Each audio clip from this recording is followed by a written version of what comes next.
Well, this video is going to be a twofer. I did not forget last week, but with the busyness of the gospel meeting, we had Ricky with us. The video just didn't happen, and so this week, in this video, we're working Genesis chapter 9, which was supposed to be our reading last week, and we're working Genesis chapter 10, that is our reading for this week. Recall that at this point in the book, we are still working the story of Noah. And also recall that the flood is depicted as an act of uncreation. And then last week in chapter 8, or 2 weeks ago, I guess, in chapter 8, as they were coming off the ark, we saw some echoes of recreation, that the world is beginning anew. And that continues in full force here in chapter 9, because we open with this same blessing: be fruitful and multiply and fill the earth. Well, we've already seen that before. That's what God said to man in Genesis 1:28. As soon as he created him in his image, the first command that God gives is be fruitful and multiply. And so here we begin creation anew with that exact same blessing. But as soon as you get to chapter 9 and verse 2, we already see that things are different. The first time around, God was bringing the animals to Adam to see what he would call them. But this time, God says that he is putting the fear of man in all of the animals. The relationship between mankind and animals is different now after the flood than it was before. How exactly, we can't really say, but that seems to me to clearly indicate that things are really different now. In fact, remember that before, all that God had given mankind to eat were plants. But now in verse 3, bacon's on the menu. Bacon and brisket, it's on the menu this time. We can eat, except God is still concerned about blood. That's because life is a special thing. Not just in humans, but in animals. And of course, humans are special as those created in God's image with an eternal spirit, an eternal soul within us. That does set us apart from the rest of the animals. But they still have life that is created by God and should be treated with the reverence as such. That's why God makes a big deal about the blood in them and not eating the meat with the blood still in it. But then that leads God into this rule about murder. That murder is wrong, not simply because God said it's wrong, but because we are made in God's image. That's what it says in verse 6. Whoever sheds man's blood, by man his blood shall be shed, for in the image of God he made man. The reason that murder is wrong is because we're made in God's image. Therefore, killing another human is what the fancy term would be an attack in effigy on God. So it'd be like somebody attacking a statue of somebody else. Rather than attacking the person themselves, they attack the image. And so when you attack another human, or if you were to attack another person and kill them, that's an attack on God in a sense. And so God takes that very seriously, and the penalty for that is death, turning them back over to the judgment of God. But then you get a contrast between verses 6 and 7. In verse 6, instead of taking of life, verse 7 says that there should be making of life, being fruitful and multiplying, populating the earth abundantly and multiplying in it. He couldn't be more clear. God likes life, and he wants a lot of it. And so then after that, God binds himself in a covenant to mankind and all of the animals, that never again will he flood and destroy the world in this same way. And this covenant is really one of the more unique ones in the Bible because this is a unilateral covenant, meaning it's really one-sided. God is making promises, and that's it. There aren't really any terms and conditions that mankind has to meet for this to be kept. God promised it, and that's just going to be the way it is.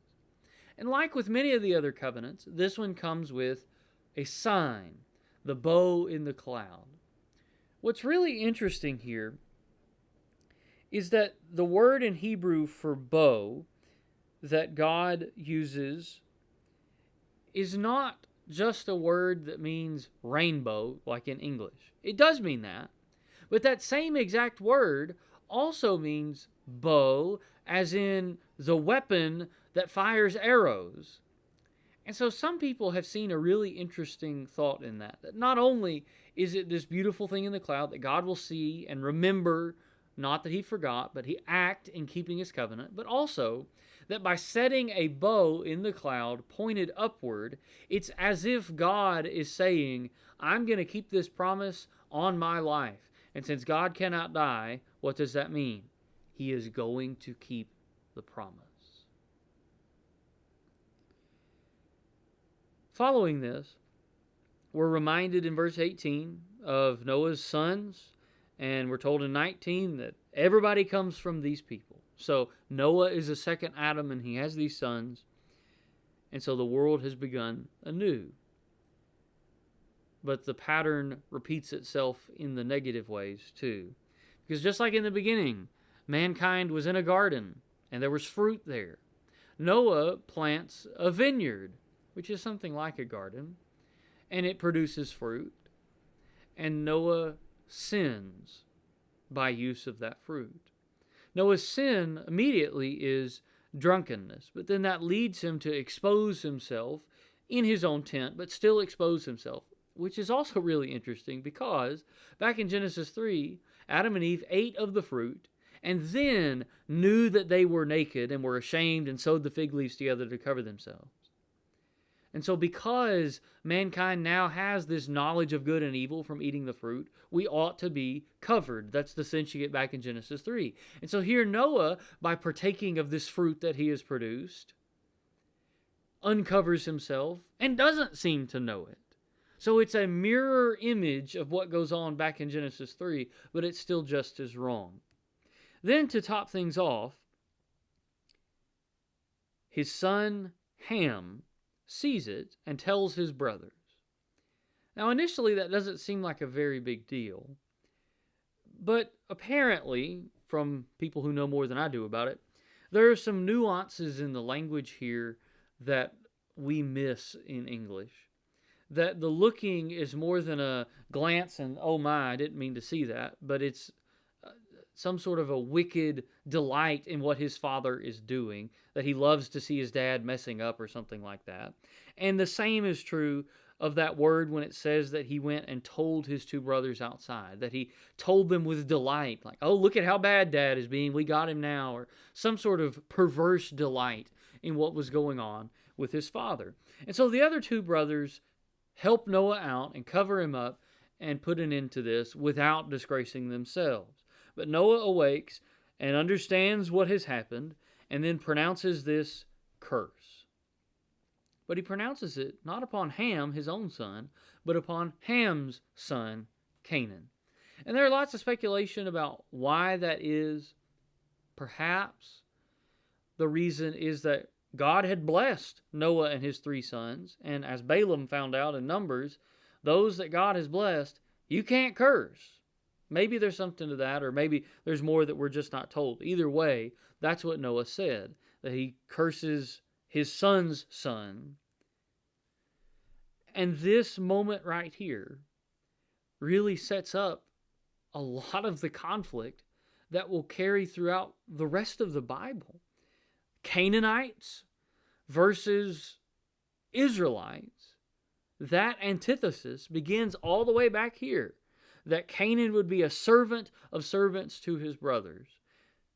And then he pronounces this blessing upon Shem, which is the line through which Israel will come, and the same upon Japheth.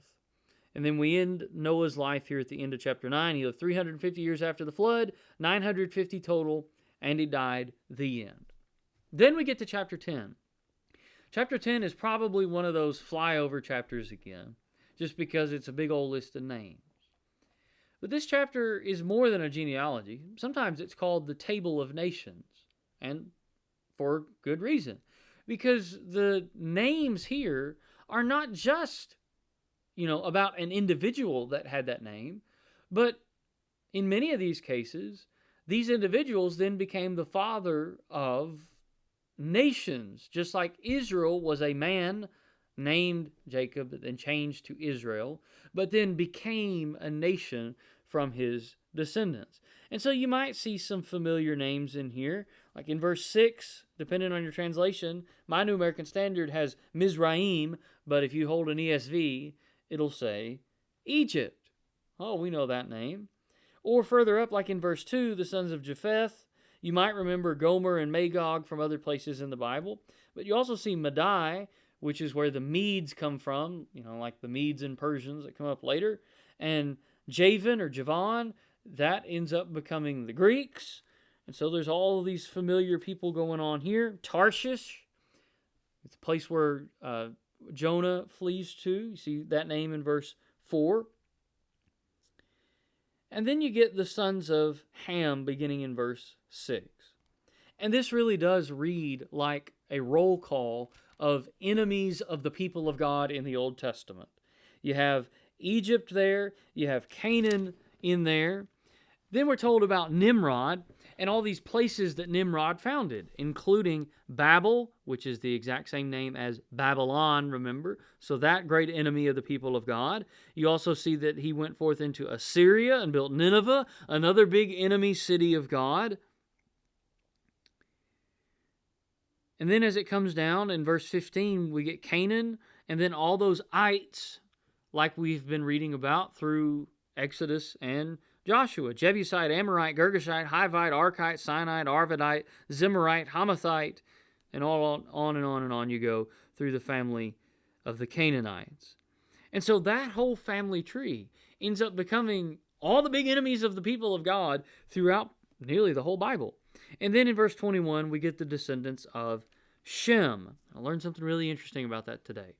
If you ever hear the word Semitic, which is usually used to talk about Jews, but it also has to do with other peoples as well. You might hear it in the word anti-Semitic. That word comes from the word Semite, which is really just Shemite. It's about the descendants of Shem. There's your little tidbit of information that's useless for today.